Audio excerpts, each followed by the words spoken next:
Assalamualaikum warahmatullahi wabarakatuh. Salam. Kali ini saya sudah bersama dengan Bapak Dr. Jabaruddin SPD MPD. Assalamualaikum Pak. Waalaikumsalam warahmatullahi wabarakatuh. Beliau ini telah lama berkecimpung di dunia pendidikan. Hingga saat ini beliau masih aktif sebagai narasumber di forum-forum. Nah, utamanya khususnya ini menjadi narasumber untuk pemateri kurikulum Merdeka Belajar. Nah Pak, berkaitan dengan tugas saya Pak sebagai mahasiswa PPG dalam jabatan tahun 2022 ini, khususnya pada LK yang sedang saya kerjakan, itu kami mengumpulkan identifikasi masalah yang umum terjadi di persekolahan. Ya. Nah, identifikasi masalah ini Pak, kami rubah dalam bentuk pertanyaan-pertanyaan yang nantinya akan kami tanyakan ke narasumber kami. Jadi langsung saja ya Pak ya. Nah, untuk pertanyaan pertama Pak, menurut Bapak faktor-faktor apa saja yang menyebabkan rendahnya minat belajar peserta didik? Ya, yang pertama itu minat kan dari dalam kesadaran diri seseorang.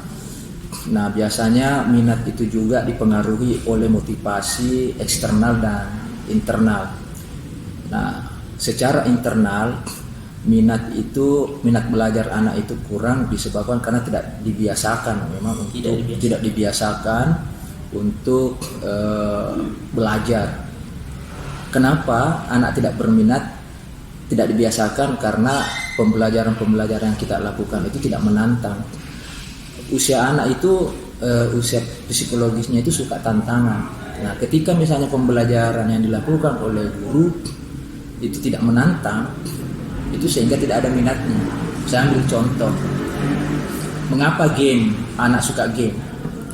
Karena di game itu ada tantangan. Ada tantangan. Yang kedua, kenapa game itu diminati oleh anak? Karena di situ ada misteri, ada sesuatu, rasa penasaran. Lalu kemudian, kenapa game diminati? Karena di situ ada reward, penghargaan bagi. Nah, ketika minat mau ditumbuhkan, lakukan hal seperti orang main game. Iya. Ya, kira itu. Ini yang kedua Pak. Menurut Bapak, ini yang sering terjadi nih Pak. Hal-hal apa saja yang bisa menyebabkan guru belum menguasai materi pelajaran yang diajarkannya? Saya sebenarnya percaya bahwa yang jadi guru itu sudah dari segi kemampuan sudah layak, karena tidak mungkin jadi guru kalau tidak layak. Hanya saja guru itu tidak mengupdate ilmunya, sementara ilmu kan berkembang. Jadi terkesan bahwa dia tidak menguasai materi pelajaran karena mata pelajaran yang diampunya itu kan berkembang. Yang dia ketahui ya hanya waktu mereka kuliah dulu atau apa. Nah, sehingga kemudian terkesan dia tidak menguasai materi karena siswa lebih mengikuti perkembangan dibanding gurunya. Itu satu. Yang kedua juga memang karena guru-guru kita sudah nyaman di zona nyamannya, zona nyamannya, tidak mau lagi mengembangkan dirinya. Jadi intinya jangan berhenti belajar Pak. Nah, yang ketiga ini Pak, menurut Bapak faktor-faktor apa saja yang bisa menyebabkan kemampuan baca peserta didik masih rendah? Nah, ini yang banyak terjadi Pak, khususnya di unit kerja saya ini. SMP. Kalau ini kita harus merunut dulu dari ke bawah, dari sekolah dasar, karena di sana calistumnya harus sebagai dasar. Mengapa? Karena memang bukan saya menyalahkan tidak, tetapi mungkin karena metode-metode yang digunakan untuk mendorong minat baca siswa itu tidak dilakukan. Saya melihat beberapa sekolah anak-anak seusia kelas 1 SD disodorkan dengan bacaan-bacaan yang memang tidak sesuai dengan minatnya, karena berat. Nah, begitu setelah sehingga minat bacanya siswa berkurang. Nah, sampai di tingkat berikutnya juga tidak didorong untuk membaca pembiasaan itu. Kurang pembiasaan. Nah, yang berikutnya yang keempat ini Pak, kira-kira menurut Bapak bagaimana sih tentang anak yang berkebutuhan khusus itu, Pak? Khususnya faktor penyebab dan penanganannya, Pak. Di sekolah umum itu anak yang berkebutuhan khusus kan ada program disebut dengan inklusi. Jadi anak yang berkebutuhan khusus yang kita tangani itu ya penyebabnya bisa karena keterbelakangan belajar ya, bukan keterlambatan bukan keterbelakangan, tapi mungkin keterlambatan belajar. Jadi pada hakikatnya dia bisa. Nah, faktor penyebabnya itu banyak hal. Bisa karena gen, bisa karena pada saat kita mentreatment atau melakukan sesuatu, mengintervensi anak itu tidak sesuai dengan yang dibutuhkan. Jadi itu faktor penyebabnya. Lalu kalau misalnya bagaimana penanganannya, ya saya pikir itu tadi program inklusi itu, karena anak seperti itu kan tidak boleh dibiarkan. Ya, ada kelas khusus. Namanya inklusi, program inklusi. Nah, ini yang kelima, Pak.